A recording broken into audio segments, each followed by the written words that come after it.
So, Electric Ladyland. Let me show you what's going on here. I can't really play the audio for you because I'll get a copyright. But I'm going to walk you through the entire thing and give you my 2 cents. We're opening up with that first bar having an A. She's with your Jimi Hendrix E shape with the thumb.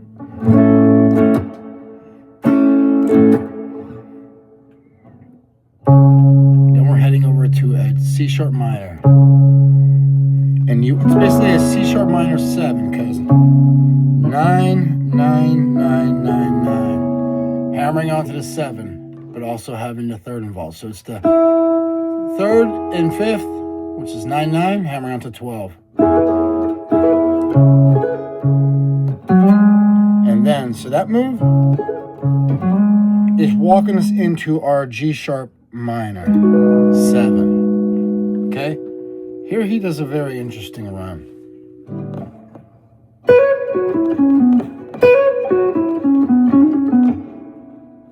So it's out of this shape here, but you're not going to want to... I would get away from, when you come into here, set up being low down here, because you're going to be doing a harmonic afterwards. So I would come into there,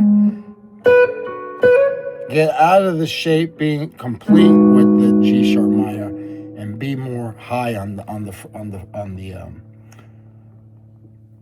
fretboard. Okay, so the way that harmonic is achieved is going to be with that part of your finger, not the tip.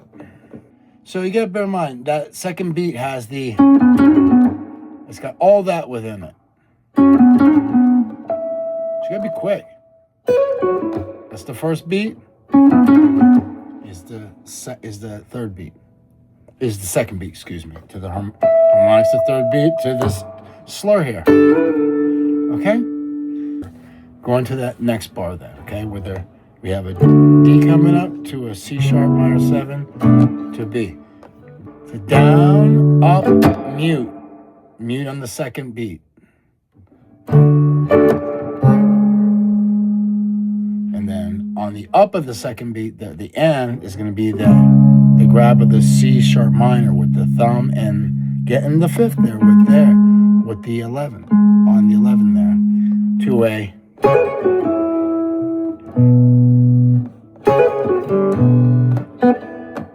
so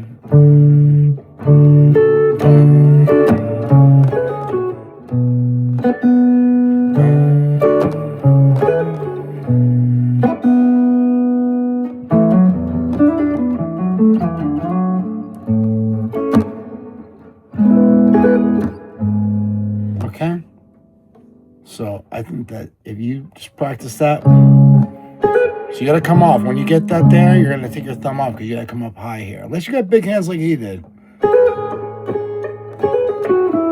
Like he didn't have to do that. I do though. You want to use your pinky there to get that. Open the 10, open movement. And then next bar. Even though it's a B minor, he's got, on this riff here,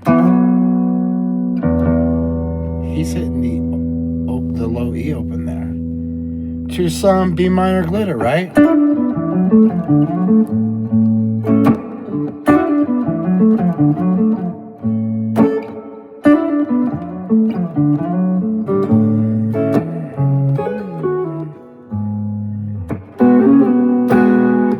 All right, what's he doing there?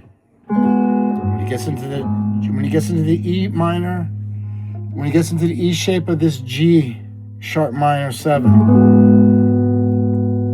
you get in the bass first and then you come into this. You're going to have to take your thumb off for that part. And here's what I want you to think. Your focus has got to be with pressure on this first finger is where you want your focus to be. Because that's the anchor that's moving you. Don't worry about these. Have your focus. I mean, you have to worry about them being there. But your pressure point of where your movement's going it's like this. You're trying to leave a mark. Leave a mark with that first finger on that movement. And that's how you're going to generate the strength that you need to do that. Then we're going to a G chord. Same thing. It's a G sus 2, right? Boom, boom.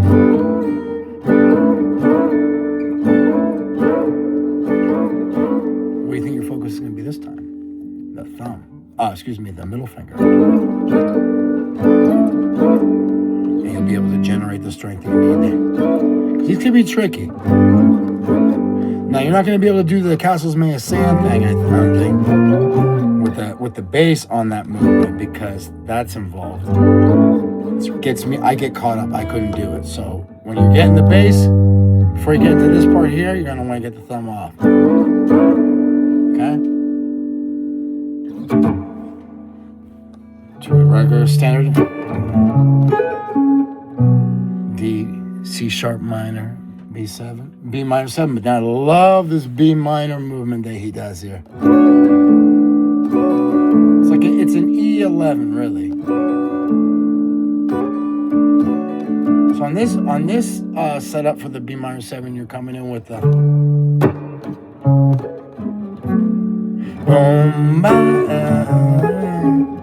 you want to come in with your regular way of barring this E shape minor chord here, which is this B minor 7, because then you're going to be going to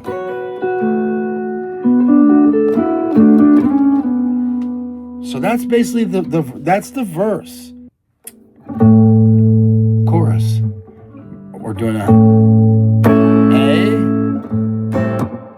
A minor.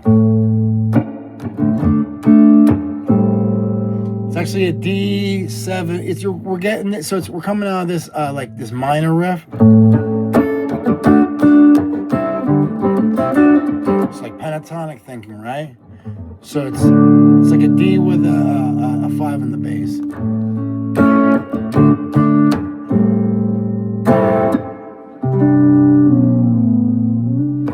To A. What do you want to call it?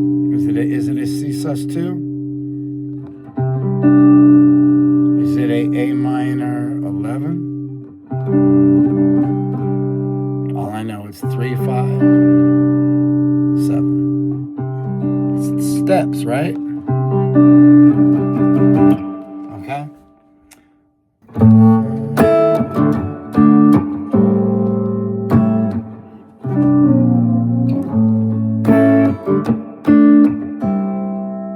To a D chord.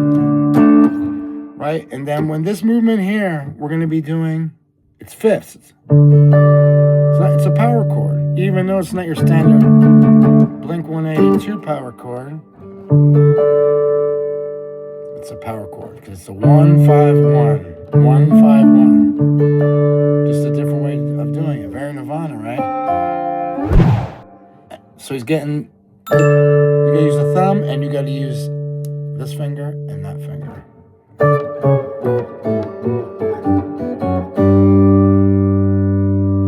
So that's pretty self-explanatory. That's what you have to do. There's nothing more I can say about that. Moving along to a G chord. Boom, boom, bam. You know, you got two options there. Boom. That's nice.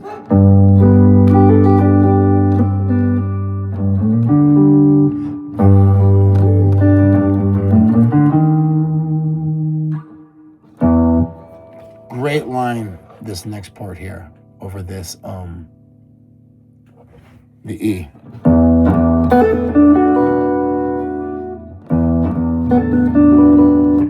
Bun and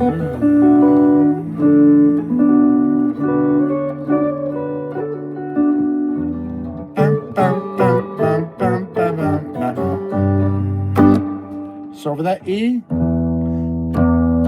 he's doing that 0 to 10, that hammer on pull off,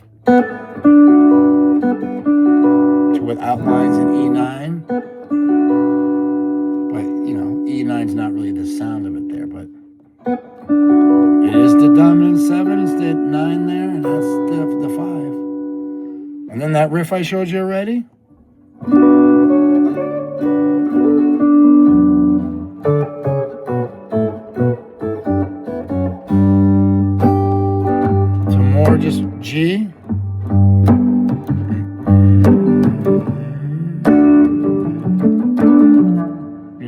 anything D will work there. You see there's many variations of what he's playing in that section. And then your F part, when that comes out, you're going to play your C shape F there to get that cascading setup that he has for the solo. And that's how you're playing that part there. Okay. Then the solo, the way I play it, I mean, I would do a chord melody version. I didn't learn it as completion though, because it's a G major 7. If I was a single guitar player in that song, that's how I would do it. Maybe I'll make a lesson on that, how to do a chord melody of it. It takes time though. You gotta know every nook and cranny of what's going on. Map the bass, the guitar, the melody line together. You want to get really fancy, you put in the drum part too.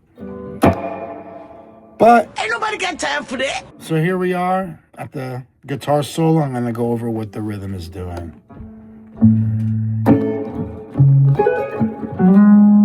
Okay.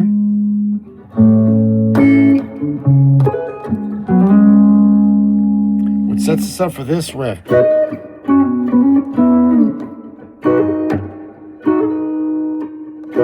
So it's that A shape minor chord. The minor 3 is hanging on to the 4. But then we're going over to the 9 shape of the G sharp minor chord here. Okay? And he's doing this. So he's got the flat 7 on top. There's the 9, there's the minor 3rd.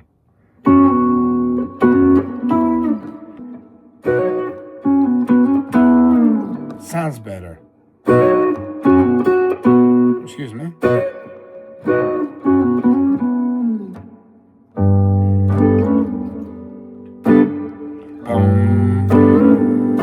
Right?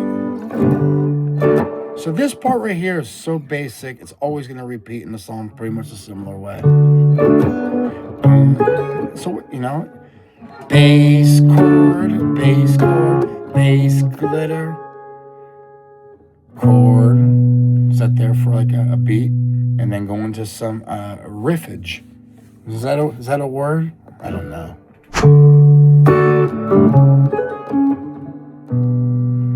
On here though, he sets up to there's that minor 9 chord again that I showed you before with a G sharp minor. He's doing it on the B minor 9. 1, flat 3rd, flat 7, 9, 5 on top. So I would do it like this. Boom.